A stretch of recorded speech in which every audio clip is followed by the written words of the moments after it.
figure this out. Eventually, a good shake, and our ladders from Tommy's department are going to come down. Once again, in Art's section, those ladders aren't all that sturdy. And let's take a closer look at what we're talking about here. And as you can see up there, those ladders are basically ready to fall. And of course, look at, there's that proverbial sticker sticking out there as well. Those are the kind of things we're going to be hitting on. And you have the melamine sitting up there now. Nothing really keeping that from sliding off, and we all know how melamine's slippery. So you got a whole pallet there sitting up on the very top rack, and you got one little piece up there that's banded, but it's not going to do us any good if that banded piece decides to slide off, because it's already starting to hang off. So you see this going down this aisle, be sure to tell Art about it, kind of alert him to it. Let's take a look at some other hot little violations here.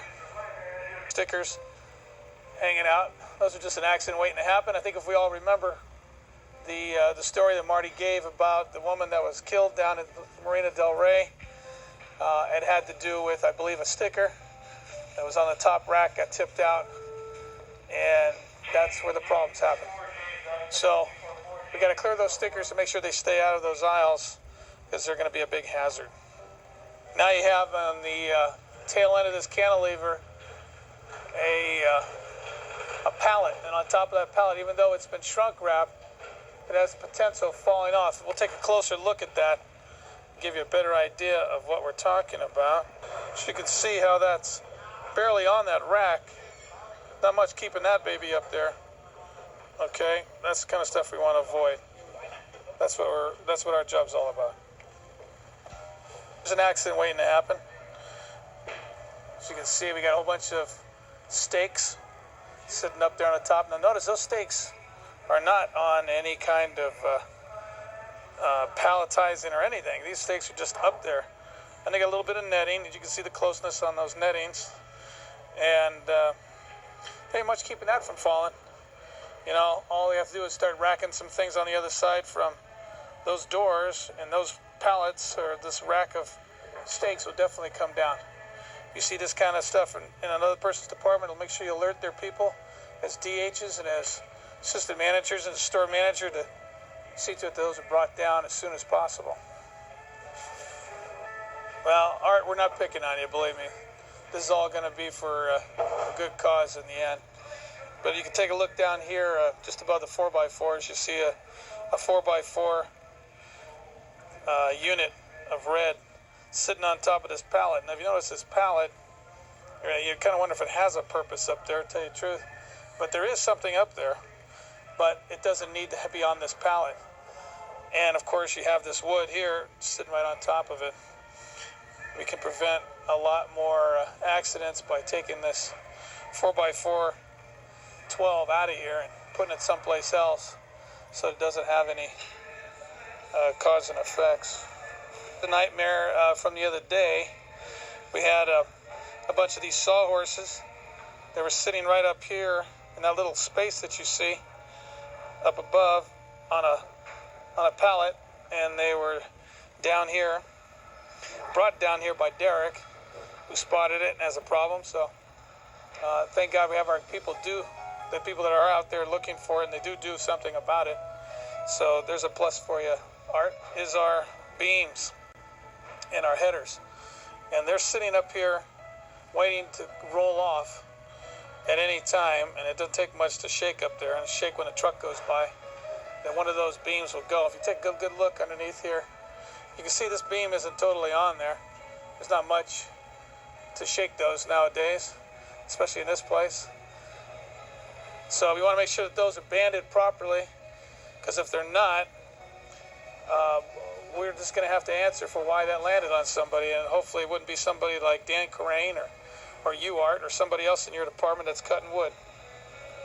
Okay, we're moving on to the building materials area. Pretty impressive, Tommy. You got your guys here that are doing their job. As you can see, these pallets here before were all wide open, but now they got them all shrunk wrapped, which is exactly what we were trying to make an impression, and I guess we've made an impression on your people, and which is good, and that's where it basically needs to be done. So I've gone through your section in here, Tom, and most of everything that is a problem has been taken care of. So let's move on to 23. Stuff is stacked up on top of their racks. As you can see, the double stacking of the crates up on the top, that's something that's definitely going to have to come down. It's too high. It's right up there by the wires and by the piping up on the top. And it's too much of a hazard. It can shift and come down, so we want to try to avoid that. He said, he flew and he said sorry. I said, that's all right. Okay, well anyway, another happy customer. Okay, let's take a look at some of the flooring section. You can see up on top, we got these lone boxes. This is what we're trying to avoid. This is the lone boxes on top, as you can see here, where there's shrink wrap all about, which is fine, even though it's kind of shoddy. You still have this lone box, so that when that thing comes down off the pallet, this baby falls off and it wanders off. Okay, another area is right here. Let's take a look at this. This is yours, Art, and it's way over here in floor and wall, the peg lock section. And the problem we have here is you got that lone pallet sitting there sticking way out. Somebody comes along, whacks that, we got problems. Okay, and also you have these that, even though they're banded and mounted up there, look at the way they're stacked. Not safe. Okay, you be the judge. Take a look at that. This is what we're trying to do, is keep the stuff from coming down. There's not a whole lot up there keeping that in place. A good shift of that particular end cap would keep these things from being in check. So get those shrunk wrap if they're going to go up there and put on a flatter pallet. Any one department is getting singled out. Backtrack, but in Tommy, in your section, we have down here one of the end caps, a little problem area here. You can see these are not banded properly, and a good shake would take those right down. So we want to start working on those as soon as we can. That could be a problem. Pretty much the racks up here look pretty good. A lot of doors stacked, but they're all shrunk wrap. One area though you want to watch out for is when you have areas like this where we have our expandable doors. You know, they're shrunk wrap up to a point, but then you're going to have stuff that's thrown up on top. Those can just roll. So that would constitute a 3, which means you got to get done immediately. So we'll have to get that done as soon as we can. Example of that lone box up on top. Arnell is your section again. Dealing with these Alpine white boxes, etc. And they got to be taken care of. That stuff comes down after a pallet goes up there. That slides out. Who knows where that's going to end up, especially with that not being closed up to boot.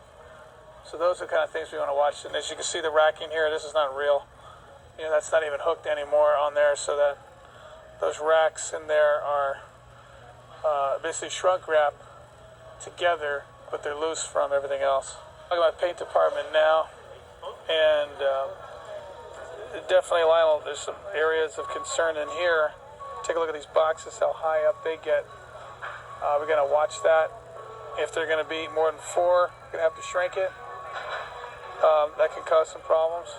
Let's go down this a while here. You can see these that are double stacked pallets, okay, and those are heavy, those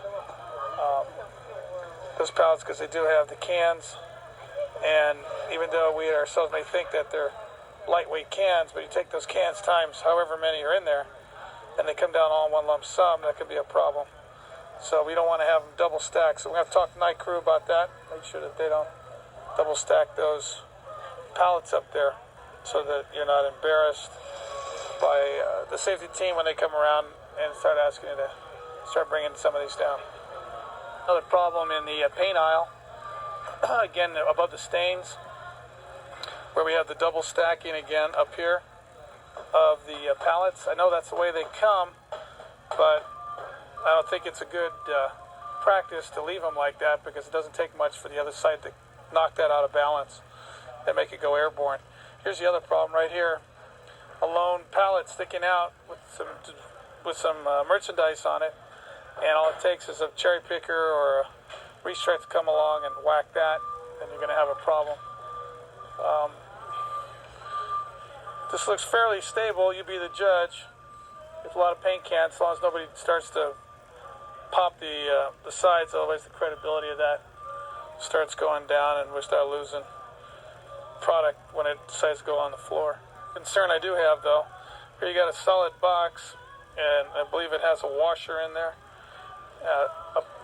What is it, a steam washer or whatever? But now look what it's on. It's on these boxes of DAP, and it looks fairly safe, but start noticing the bottoms here, they start losing their credibility, and it's starting to lean. Okay, now it's the weight of that box on top of these boxes that are not necessary. Plus also, when you pull that down, you're going to have to take consideration that that's not shrunk wrap to anything. That's free and clear, and it can fall. So your clearance on either side of your reach truck or whatever you're using is going to have to be pretty wide in case that does go airborne. So.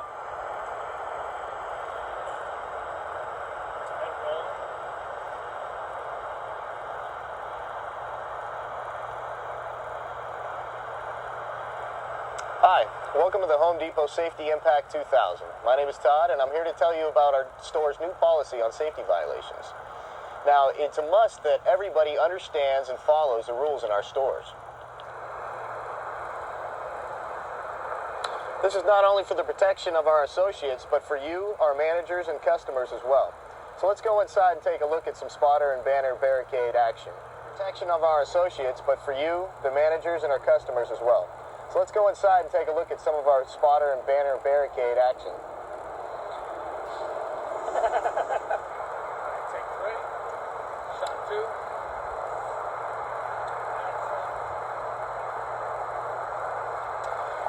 This is not only for the protection of our associates, but for you, the managers, and our customers as well. So let's go inside and look at some spotter and banner barricade standards. Come on. Spotter and barricade standards have been raised to Camera rolling.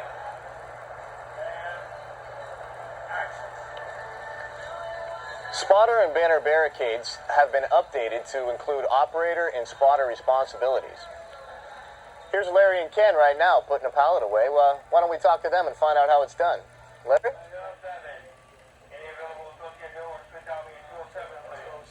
Okay. And when I say action, Larry, that doesn't mean you have to turn your head. It just means you, and at any point after that. And action. Thank you, Todd. Hi, I'm Larry Odner. Kenny and I are going to go over with you some of our new Home Depot procedures regarding lift equipment.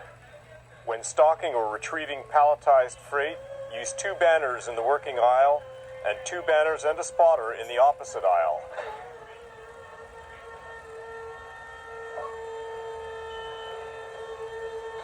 It's always essential to use 2 banners and a spotter in the aisle opposite the aisle in which you're using the equipment.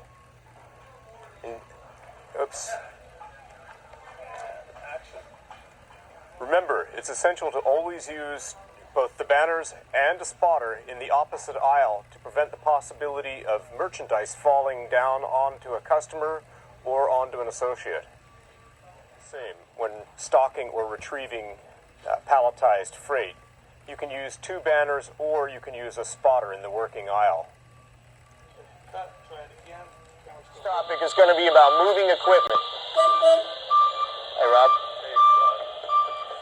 Which, as most of you know, the Home Depot is a working warehouse. Now, a spotter escort is required when... The Home Depot is a working warehouse, which most of you know. But a spotter escort is required when... to be about moving fucking equipment. Rolling. And action. Operating an order picker. Let's cut. Okay, cut. When I go action, give yourself a few seconds. Yeah. Camera rolling. Action. Operating an order picking machine. Okay, cut. No, just kidding. Take 3. Kenny will do it right. Kenny's cameo. Here we go.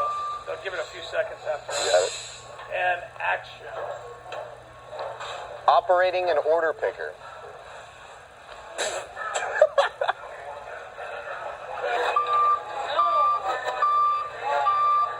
Operating an order picker. Now always make sure that your machine is equipped with 2 banners on an order picker and 4 for a reach chuck. The safety lanyard is also must be worn when operating an order picking device.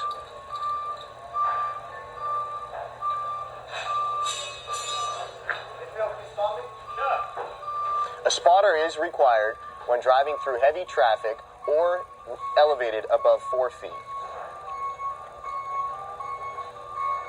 Cut.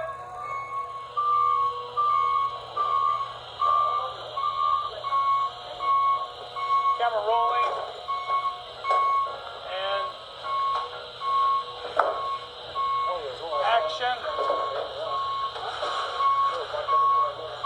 Remember, the Home Depot is always busy. Whether it be customers or freight, there could be something in the way. Okay, camera rolling. And action.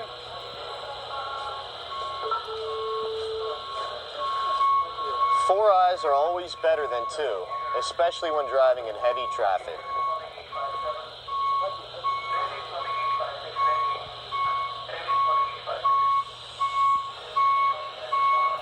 Okay. Camera rolling.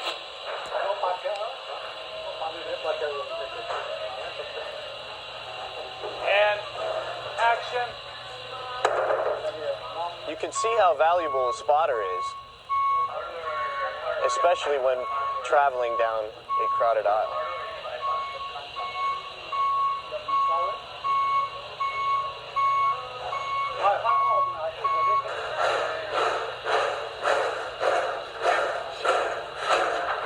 You know, I see that cart every day too. It's the loudest, most annoying one. Camera rolling. Camera rolling. And action. A minimum of 1 spotter is also required when operating a reach truck with the load elevated 5 feet or higher.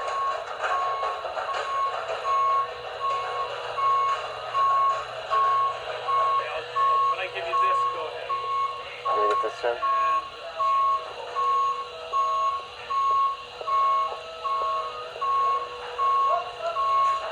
And action. Don't go anywhere.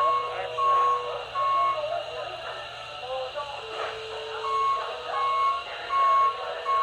A minimum of 1 spotter is required when operating a reach truck.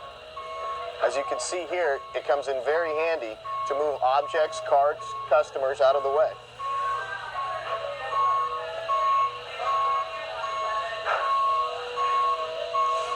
Go. Freight with a forklift, there are several operator responsibilities. Camera rolling.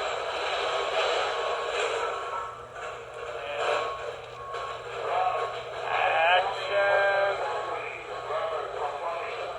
Every forklift is equipped with a standard safety belt, which must be worn at all times when operating the forklift. Cut. Press rolling. And action. Before moving your lift, be sure that the emergency brake is operational. Also check moving hydraulic parts for safety. Remember, a spotter is still required when driving a forklift.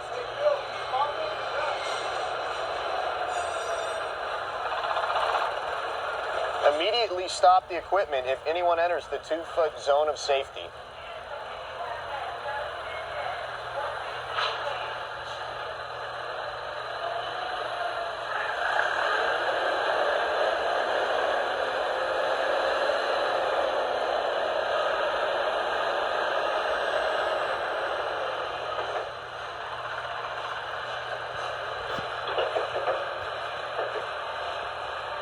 You can see how valuable the spotter is by holding customers back away from our safety zone.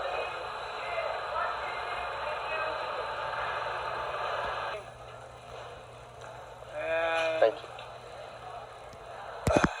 Action.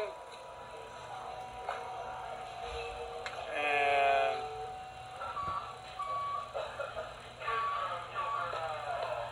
Any associate who is not with a customer, regardless of job title or department, must be willing to act as a spotter if asked.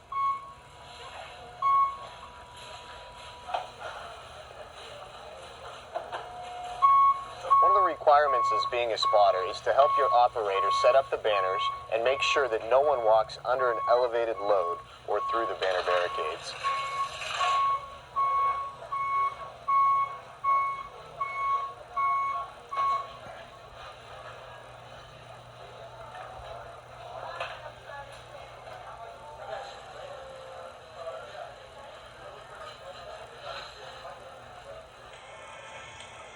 Well, there you have it. We've just gone over some of the spotter and banner barricade safety standards for the Home Depot Impact 2000 program. camera rolling, going to safety. It's all right.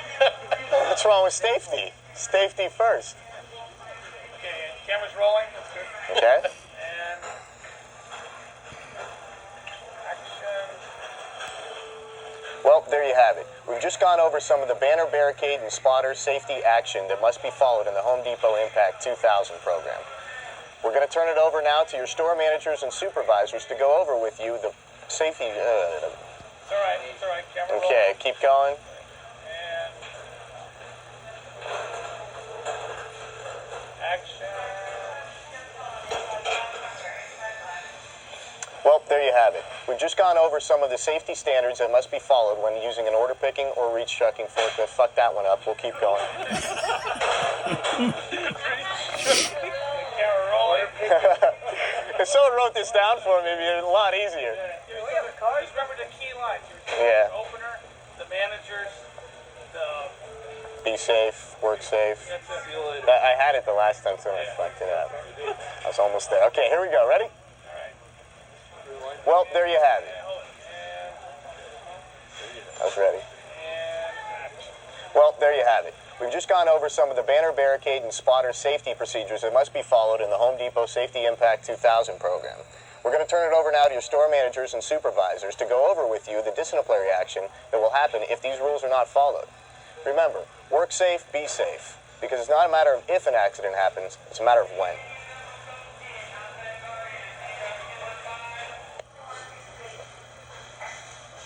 Well, there you have it.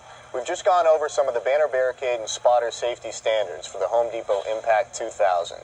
We're going to turn it over to your store manager or supervisor now to go over with you the disciplinary action that will happen if you don't follow these rules. And as a reminder, accidents happen all the time at Home Depot, so... fuck, I don't know. What do you guys think? That's good.